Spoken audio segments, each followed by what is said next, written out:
नमस्कार मित्रों, आपका स्वागत है हमारे इस चैनल पर। हम पढ़ रहे थे व्रत के बारे में। हमने पिछले वीडियो के अंदर पढ़ा था व्रत की बेसिक जानकारी। तो देखिए आज हम और साथ में हमने इसके जो गुणधर्म बन सकते हैं जितने भी हम उस पर चर्चा कर रहे थे। तो हम कुछ आगे जो बचे हुए इसके गुणधर्म है उन पर चर्चा कर लेते हैं। तो देखिए आगे हम बात करते हैं कि जिस प्रकार से एक व्रत है ये एक व्रत है, इसका केंद्र O है, ये इसका केंद्र O है। तो अगर बात करें कि यहां पर दो जीवाएं खींची गई है, ये AB जीवा है और ये CD है। ये जीवाएं दोनों ही बराबर हैं यानी कि समान है। अगर ये जीवाएं जो है अगर समान जीवाएं हैं मतलब AB बराबर CD, अगर दो जीवाएं समान है तो केंद्र पर इनके द्वारा केंद्र पर बनाया गया कोण जो होगा वो हमेशा क्या होगा, बराबर होगा। अगर यहां पर ये थीटा है तो ये भी क्या होगा, थीटा होगा। ठीक है, तो कह सकते हैं कि समान जीवाएं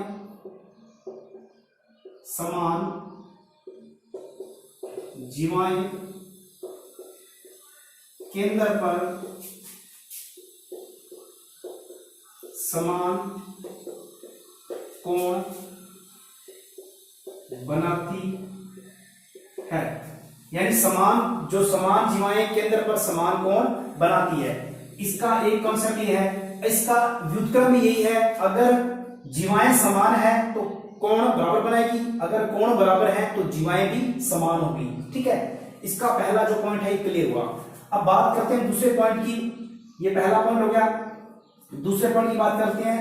देखिए अगर हम बात करें कि एक व्रत है ये, देखिए व्रत है, केंद्र इसका O है। मैं इसके अंदर दो जीवा ले रहा हूं, जिस प्रकार से एक जीवा ये ले ली और एक जीवा हमने ये ले ली। इस जीवा का नाम है AB और ये है CD। दो जीवाएं हैं लेकिन दोनों जीवाएं जो है एक बड़ी एक छोटी है। हम यूं कह सकते हैं कि CD जो है AB से क्या है, बड़ी है। तो इस कंडीशन में ये व्रत का केंद्र O है। तो इसकी जो केंद्र से इन जीवाओं की केंद्र से जो दूरियां होगी, ये M है ये N है, मतलब इनकी जो दूरियां होगी वो अलग अलग होगी। यूं कह सकते हैं कि सबसे ज्यादा दूर कौन सी जीवा होगी और सबसे नजदीक जीवा कौन सी होगी, केंद्र की। जो बड़ी जीवा है वो केंद्र की, यहां देख सकते हो आप, जो बड़ी जीवा है वो केंद्र के नजदीक है और जो छोटी जीवा वो केंद्र के क्या है, दूर है। मतलब यहां पर कह सकते हैं कि जो दूरियां इनकी है यानी OM जो है वो बड़ा है ON से।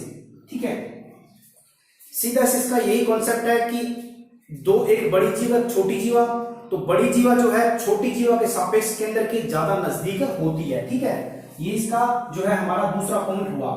अब हम बात करते हैं आगे तीसरे पॉइंट पर कर लेते हैं। ठीक है, देखिए इसका तीसरा पॉइंट क्या है। इसका तीसरा पॉइंट ये है कि अगर एक व्रत है ये व्रत का केंद्र है O। अगर मैं यहां पर एक चाप काटता हूं, ये AB चाप है और यहां पर ये जो है CD चाप है। देखिए यहां पर ये AB चाप है, CD चाप है। अगर ये दोनों चाप समान सम है यानी कि बराबर है, यानी AB ये R का जो है सिंबल है, AB R का CD। ठीक है, तो अगर दोनों ये चाप बराबर हैं तो उस कंडीशन में इनके जो संगत जीवाएं बनेगी वो क्या होगी, वो बराबर होगी। मतलब हम कह सकते हैं कि ये जीवा और ये जीवा जो होगी, ये जीवा दोनों ही क्या होगी, बराबर होगी। तो इस कंडीशन में जीवाएं AB बराबर CD। ठीक है, इस कंडीशन में दोनों जीवाएं जो होगी बराबर होगी। कब होगी, यदि चाप जो है चाप बराबर है, चाप इसके समान सम है तो जीवाएं इसकी बराबर होगी। ठीक है, अब हम आगे बात कर लेते हैं। अब देखिए इसके कुछ और विशेष गुणधर्म है जिससे हम थ्योरम कह सकते हैं। कुछ ये थ्योरम एक प्रकार से है। तो इसका चौथा जो पॉइंट है कि हमारे सामने एक व्रत है और इस व्रत में ये व्रत का जो है केंद्र जो है O है। अब देखिए अगर बात करें कि हम कोई छोटा सा एक चाप लेते हैं, यहां पर एक चाप हमने ले लिया, ये AB चाप है। ठीक है, तो इस चाप के साथ में जो केंद्र पर इसका कोण बनेगा, अगर ये कोण जो बनेगा, यहां पर जो कोण बनेगा उस कोण के यानी कि अलावा बाकी जो शेष जो चाप बन गया ठीक है। अब इस चाप जो है ये चाप बन गया हमारा, देखो एक तो ये भी चाप हो गया, एक पूरा ये चाप होगा, बच गया परिधि वाला शेष। तो इसके द्वारा जो बाकी परिधि पर जो मतलब अंतरित कोण होगा यहाँ पर, वो क्या होगा, इसका दुगना होगा। मतलब अगर यहाँ पर थीटा है तो ये 2 थीटा होगा, ठीक है। मतलब सीधा सा है कि कोई भी वृत्त है, उस वृत्त के, या हम लिख सकते हैं कि वृत्त के चाप द्वारा केंद्र पर अंतरित कोण वृत्त के शेष भाग द्वारा परिधि पर अंतरित कोण, परिधि के किसी बिंदु पर अंतरित कोण, बिंदु पर अंतरित कोण का क्या होता है, दुगना होता है, कोण का दुगना होता है। देखिए अगर हम सवाल लें इस प्रकार से कि ये केंद्र पर अंतरित कोण है, अगर ये 60 डिग्री है, अगर ये 60 डिग्री है, तो अगर बाकी परिधि पर जो कोण होगा वो इसका आधा हो जाएगा, मतलब ठीक है। केंद्र पर जो है वो परिधि के कोण का दुगना होता है, अगर ये 60 है तो ये क्या हो जाएगा, इसका आधा हो जाएगा, यानी 30 डिग्री हो जाएगा। तो सेम यही कॉन्सेप्ट है इसका। आगे हम कुछ और बात कर लेते हैं।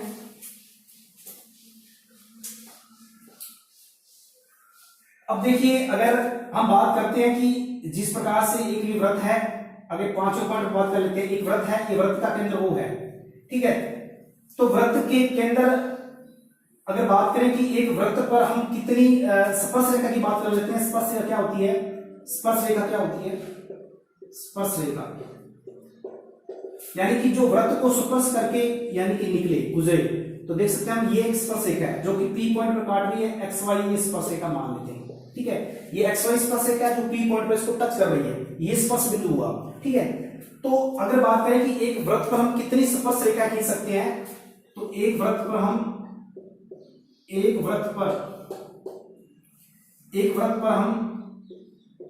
अनंत स्पर्श रेखाएं जो है खींच सकते हैं। एक वृत्त पर हम अनंत स्पर्श रेखाएं, बहुत सारी, इस प्रकार से बहुत सारी जो खींच सकते हैं, ठीक है। अब बात करते हैं कि वृत्त के किसी बिंदु पर, वृत्त पर स्थित यानी वृत्त पर किसी बिंदु पर हम केवल एक ही स्पर्श ले सकते हैं। यानी कि अगर बात करें हम, एक वृत्त है और इस वृत्त के अगर कोई बिंदु ए, कोई पॉइंट पी है, तो उस पॉइंट पर हम केवल एक ही स्पर्श रेखा जो है वो निकाल सकते हैं, इस पर खींच सकते हैं। अगर बात करें कि वृत्त के बाहरी बिंदु से, अगर ये वृत्त का बाहरी बिंदु पी पॉइंट है, तो इससे वृत्त पर हम कितने खींच सकते हैं, 2 स्पर्श रेखाएं खींच सकते हैं। और ये स्पर्श बिंदु जो ए एंड बी है, इसके ए एंड बी है। अगर पी बिंदु से जो वृत्त के बाहर स्थित है, उससे हम वृत्त पर 2 ही स्पर्श रेखाएं खींच सकते हैं, पी और पी बी। तो यहां पर ये जो एक बात ये भी है कि बाहरी बिंदु से वृत्त पर खींची गई स्पर्श रेखाएं आपस में हमेशा बराबर होती है, लंबाई में समान होती है। तो ये दोनों रेखाएं जो है वो समान होगी, पी ए और बराबर पी बी, ठीक है। अगर अब हम बात कर लेते हैं कि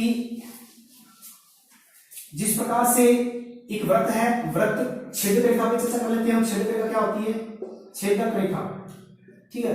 अब देखिए छेदक रेखा मतलब ये है कि जो वृत्त के अंदर से होकर गुजरे, मतलब वृत्त की परिधि से होकर गुजरे, या वृत्त को दोनों परिधि के दोनों ओर से मिलाए, मतलब वृत्त के अंदर से होकर गुजरे, ठीक है। तो ये भी जो है एक छेदक रेखा है, ठीक है।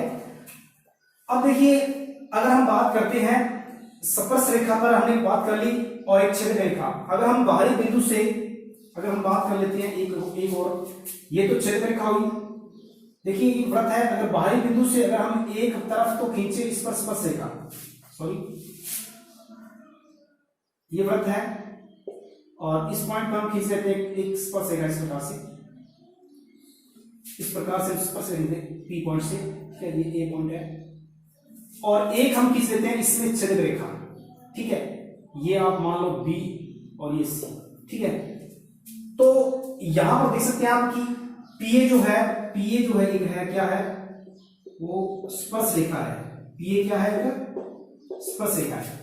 और पीसी या आप कह सकते हैं पीसी जो एक पीबीसी या फिर बीसी कह सकते हैं आप, ये क्या है, छेदक रेखा है। यहां पर बी बिंदु पर टच कर रही है और सी बिंदु पर, यानी दो बिंदु से निकल के जा रही है। तो इनमें में संबंध क्या होगा, तो देखिए पीबी बराबर, इस कंडीशन में क्या होता है, पीबी गुणा बीसी बराबर क्या होता है, पीएस के। ये आपको याद रखना है फॉर्मूला, यानी कि पीपी इंटू पीसी बीसी बराबर पीए का होल स्क्वायर, यानी कि इसका स्क्वायर हो जाएगा। ठीक है, ये इसका कॉन्सेप्ट है। उम्मीद है कि आपको ये चीज समझ में आई होगी। ठीक है, आगे देखिए कुछ और है कि एक व्रत है, ये व्रत है, 6 नंबर बात कर लेते हैं हम। ये व्रत है, इस व्रत पर हम बात करें कि एक व्रत, ये स्पर्श रेखा गुजर रही है। ठीक है, ये स्पर्श रेखा पी बिंदु पर टच कर रही है, ये एक्स और वाई जो है वो स्पर्श रेखा है। अगर इस स्पर्श बिंदु से अगर हम एक वृत्त पर जीवा खींचे, पी क्यू खींच लेते हैं, ये जीवा खींचे, तो इस कंडीशन में कोण बनते हैं। देखिए इस कंडीशन में इधर वाला जो खंड बनेगा, देखिए ये वाला जो जीवा है, हम जानते हैं कि एक जीवा जो है वो वृत्त के 2 भाग कर देती है। ठीक है, तो ये कहलाते हैं वृत्त खंड। ठीक है, तो यहां पर जीवा खींचने, स्पर्श बिंदु से अगर हम जीवा खींचे तो इस कंडीशन में एक वृत्त खंड नीचे एक ऊपर है। इस वृत्त खंड में क्या है कि अगर कोई बिंदु हम यहां पर ले, कोई भी ले लें, तो इस कंडीशन में यहां पर एक कोण बनेगा। ठीक है, तो अगर ये कोण, ये वाला कोण जो पी क्यू पी वाई जो कोण है, ये वाला कोण जो थीटा है, ये कोण और इन इस कोण में क्या होगा, संबंध क्या होगा, मतलब बराबर होंगे। ये वाला कोण हम पी क्यू आर मान लेते हैं। ठीक है, यानी कि इस कोण के सापेक्ष जो ये वाला पूरा भाग जो है, ये वाला, ये वृत्तखंड जो है एकांत वृत्तखंड कहलाता है। जिस प्रकार से अगर हम बात करें कि ये जीवा है खींचनी हमने, तो इस कंडीशन में क्या हो जाएगा, यहां पर एक कोण बनेगा, तो ये वाला जो खंड है इस कोण का एकांत वृत्तखंड है। ये थीटा का ये वाला भाग एकांत वृत्तखंड है। और एकांत वृत्तखंड में जो कोण बन रहा है यहाँ पर आर, जो कि जीवा के सिरों से मिलाया मैंने इसको, इस आर बिंदु को, तो यहाँ पर आर जो थीटा कोण बन रहा है, ये कोण और इस तरफ वाला कोण जो है बराबर होगा। इसी तरह अगर हम बात करें कि अगर हम ये जब ये जीवा मान लेते हैं, तो इस कंडीशन में यहाँ पर कोण जो है वो फाई बन जाता है। इस कंडीशन में ये वाला कोण क्या हो जाएगा, ये इधर वाला, इसका इस कोण का इधर वाला क्या है, एकांत वृत्तखंड है। तो ये कोण बराबर होती है। ठीक है, तो ये भी हमें याद रखना है। ठीक है, तो ये इसका कॉन्सेप्ट था वृत्त का। अगला कॉन्सेप्ट क्या है इसका, अगला कॉन्सेप्ट इसका ये है कि जिस प्रकार से एक वृत्त है, ठीक है, एक वृत्त का, ये वृत्त का केंद्र O है। ठीक है, और इस कंडीशन में अगर हम बात करें कि यहां पर अगर हम बात करें अंदर एक इस पे वृत्त खींचे, ठीक है, यानी कि इसके एक वृत्त के जो वृत्त पर 4 शीर्ष जो है मौजूद हो किसी चतुर्भुज के, तो वो कहलाता है चक्रीय चतुर्भुज। चक्रीय चतुर्भुज यानी एक चतुर्भुज के चारों शीर्ष जो है किसी वृत्त पर स्थित हो, तो हम देख सकते हैं इसके चारों शीर्ष वृत्त की परिधि पर स्थित है, तो ये कहलाता है चक्रीय चतुर्भुज। ठीक है, अब इसके क्या विशेष गुणधर्म है, सीधा पढ़ लेते हैं हम कि एक तो चक्रीय चतुर्भुज जो है उसके जो सम्मुख कोण है, ये वाले कोण और ये वाला कोण और ये वाला कोण और ये वाला कोण, मतलब ये कोण आपस में संपूरक है। तो a प्लस सी, कोण a प्लस सी 180 और कोण b प्लस b 180। ठीक है, यानी कि इनका योग जो है 180 डिग्री होगा, यानी कि चक्रीय चतुर्भुज में आमने सामने के जो कोण होंगे उनका योग जो होगा, सम होगा, वो 180 डिग्री होता है। ठीक है, ये इसके गुणधर्म है। ठीक है, आगे देखिए, आगे हम कुछ इसके अगर और कॉन्सेप्ट है, देखिए एक कॉन्सेप्ट और रहेगा कि एक वृत्त है और एक वृत्त के अंदर मान लेते हैं कि ये जीवा है। ठीक है, ए बी जीवा है, तो इस कंडीशन में वृत्तखंड बन रहा है ऊपर वाला, और उस वृत्तखंड के अंदर अगर हम कोण बना रहे हैं, एक कोण ये बना दिया मैंने और एक कोण मैंने यहां से ये बना दिया, तो देखिए ये दोनों कोण ही थीटा थीटा कहलाएंगे। मतलब एक वृत्त के अंदर, एक वृत्तखंड के अंदर बने कोण हमेशा बराबर होते हैं, मतलब एक तरफ वाले कोण हमेशा बराबर होते हैं। एक कॉन्सेप्ट और है कि एक ही वृत्त है, एक वृत्त के अंदर ये मान लेते हैं कि मैंने एक व्यास खींच दिया, या फिर मैं बात कर लेता हूं अर्धवृत्त। अगर बात करता हूं अर्धवृत्त की, तो अर्धवृत्त में आप देख सकते हैं कि अर्धवृत्त के अंदर परिधि पर कोई बिंदु आप ले लो, कोई भी XYZ, ये ले लिया मैंने P पॉइंट, तो इससे क्या है कि यानी कोई भी अर्धवृत्त है, अर्धवृत्त में बना कोण हमेशा समकोण होता है, यानी ये वाला कोण हमेशा 90 का होता है, 90 डिग्री का होगा। ठीक है, व्यास के सिरों को आप परिधि पर स्थित किसी बिंदु से मिलाओगे तो हमेशा वो 90 का कोण बनाएगा। ठीक है, तो ये कॉन्सेप्ट भाई थे हमारे वृत्त के बारे में। उम्मीद है कि आपको क्लास अच्छी लगी होगी। अगर वीडियो पसंद आया हो तो लाइक वीडियो को करें और साथ में अपने ग्रुप्स के अंदर शेयर करें। धन्यवाद।